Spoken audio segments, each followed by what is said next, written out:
Vote of thanks అంటే జనరల్గా ఓ రెండు ముక్కలో నలుగురికి థ్యాంక్స్ చెప్పి ముగిస్తే అందరూ వెళ్ళిపోతారు. కానీ నాకు కొంచెం ఇంకొక 2 నిమిషాల పని ఎక్కువ ఉంది. మేము ఆహ్వానించగానే సంతోషంగా ఈ కార్యక్రమానికి ఇచ్చేసిన గౌరవ ముఖ్యమంత్రి రేవంత్ రెడ్డి గారికి నా హృదయపూర్వక నమస్కారం. Thank you sir, thank you very much. And I appreciate you traveled all the way overseas and been here, being partners of Dolby. Thank you very much, sir. And Bunny, hi.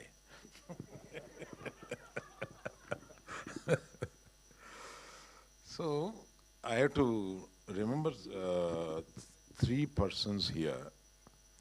నేను ముగ్గురిని ఇందులో తప్పనిసరిగా గుర్తు చేసుకోవాలి.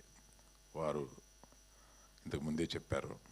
50 సంవత్సరాల క్రితం ఈ ఇండస్ట్రీని అంటరాని ఇండస్ట్రీగా చూసిన సొసైటీ, ఆ సొసైటీలో నాన్నగారు నన్ను ప్రోత్సహించి, నువ్వు దీక్షతో పనిచేస్తే ఈ సినిమా ఇండస్ట్రీలో పైకి వస్తావు, పర్వాలేదు ఇండస్ట్రీలోకి రా అని చెప్పడమే కాకుండా తన కూతుర్ని ఇండస్ట్రీలో ఉన్న వ్యక్తికి 45 ఏళ్ల క్రితం తను ఇచ్చి పెళ్లి చేశారు. అటువంటి భావం కల ఆయన ఇవాళ పైనుంచి వారు చెప్పినట్టుగా చూసి ఆనందపడుతూ ఉంటారండి. రెండో వ్యక్తి ఎంతోమందికి తను ఒక ఇన్స్పిరేషన్గా నిలిచి, ఎంతోమందికి హీరోలు అవ్వడానికి ఒక బాట వేసి ఒక ఇన్స్పిరేషన్ ఇచ్చిన చిరంజీవి గారు. ఆయన్ని కూడా మనం తలుచుకోవాలి. నాకు ఈ ఎగ్జిబిషన్ సెక్టార్ మీద ఒక ఇంట్రెస్ట్ కలగజేసిన నారాయణదాస్ నరం గారు, మన ఏషియన్ ఫిలిమ్స్ వారు, ఆయన తలుచుకోవాలి. ఈ ముగ్గురిని నేను ఈ థియేటర్ ఓపెనింగ్ సందర్భంగా తప్పనిసరిగా తలుచుకోవాలి. కాగితం పెద్దదే కానీ ఎక్కువ లేదండి ఇందులో, డోంట్ వరీ. హైదరాబాద్ని ఫిల్మ్ క్యాపిటల్గా చేయాలని సీఎం గారికి అత్యంత కోరిక. ఆ కోరిక తప్పనిసరిగా నెరవేరుతూ ఉందని మనకు అనిపిస్తూ ఉంది. హైదరాబాద్ షుడ్ బి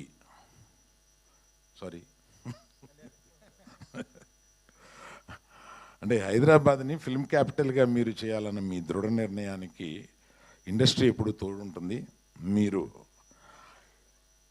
అటువంటి ప్రయత్నాల్లోనే ఇది ఒక చిన్న ప్రయత్నం.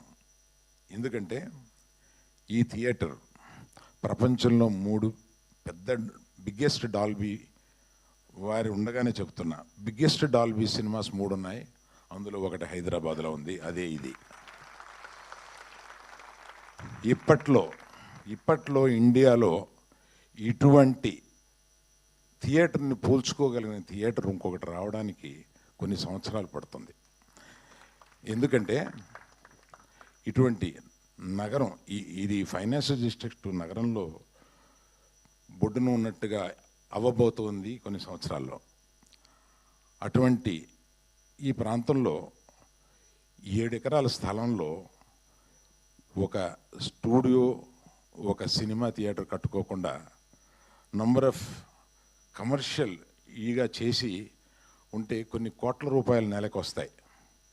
కానీ నేను పుట్టింది, మా నాన్న పుట్టింది, బన్నీ పుట్టింది, వాళ్ళ అబ్బాయి పుట్టింది ఈ ఇండస్ట్రీలోనే ఉన్నారు. వాళ్ళ అబ్బాయి కూడా ఆల్రెడీ నేను వేషాలు వేస్తానని ఇంట్లో వేషాలు వేస్తున్నాడు. సో 4 జనరేషన్లు మేము ఈ ఇండస్ట్రీలో ఉంటూ, ఒక ఇండస్ట్రీకి ఏదైనా తిరిగి మనం ఇవ్వాలంటే ఇటువంటిది ఇవ్వాలి కదా అని. ప్లస్ నాకు ఆఫ్టర్ ఐ రిటైర్ నేను చూసుకుని గర్వించదగిన ఒక చోటు ఉండాలి కదా అని అనిపించి, అటువంటి రియల్ ఎస్టేట్ ఇది చేయకుండా దీన్ని ఒక థియేటర్గా మలిచాను. దానికి మా నాన్న ఇలా చేయకుండా ఇలా చేశాడేంటి అన్న చిన్న ఫీలింగ్ లేకుండా నా కొడుకులు అందరూ నన్ను దీనికి ఎంకరేజ్ చేశారు. నువ్వు ఏమి కావాలనుకుంటే అది చేయి daddy, whatever gives you a great satisfaction, please let us do it అని అందరూ నన్ను ఎంకరేజ్ చేశారు. తెలంగాణని అభివృద్ధికి తీసుకురావడంలో ఏకదీక్షతోటి వారానికి 14 రోజులు పనిచేసే మనిషి ఈయన. అటువంటి మనిషి ఆయన్ని నేను ఎక్కువ మీడియాలో చూస్తుంటాను. నాకు ఒకటి అనిపిస్తూ ఉంటుంది, అది మీతో చెప్పాలి సార్. నైకీకి ఒక ట్యాగ్ లైన్ ఉంది, జస్ట్ డూ ఇట్ అని. ఆయనకి ఏదైనా ఇది మంచిది, ఇది ఉపయోగపడుద్ది ప్రజలకి, ఇది తెలంగాణకు ఉపయోగపడుద్ది, Hyderabad, he will just do it. ఎక్కువ క్యాలిక్యులేషన్స్ లేకుండా he will just do it. That's what I have notice sir. That is what made you great today. నేను అది నమ్ముతున్నా. మీరు ఏదైనా గొప్ప పని చేసేటప్పుడు ఈ జస్ట్ డూ ఇట్ గుర్తొస్తుందన్నమాట మీకు. అటువంటి అది అనిపించి నాకు ఎప్పుడన్నా ఆయన ఎదురుగుండా మాట్లాడే సందర్భం వచ్చినప్పుడు ఇది చెప్పాలని అనిపించింది, చెప్పాను.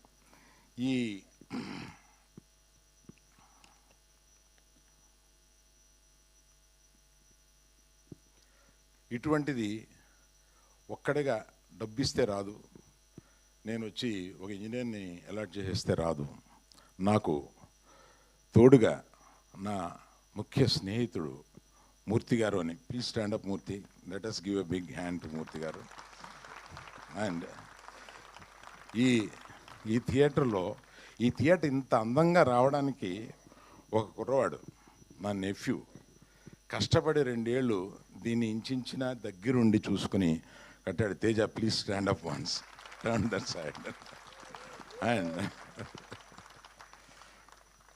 అండ్ రమేష్ అని నాకు డిజిటల్ సినిమాకి CEO, అతన్ని ఇబ్బంది పెట్టి అక్కడ కాకుండా తీసుకొచ్చి ఇక్కడ పెట్టి, ఇతను చేసిన పని ఎక్కువ పునాదుల్లో ఉంటుంది కనుక ఈ సినిమాకి పునాది లాంటి వాడు అతను. Thank you Ramesh. ఈ ముగ్గురికి నేను ముఖ్యమంత్రి గారి చేతుల మీదుగా 3 మెమెంటోలు ఇవ్వాలని అనుకున్నాను. ఎక్కడున్నాయి బాబోయ్?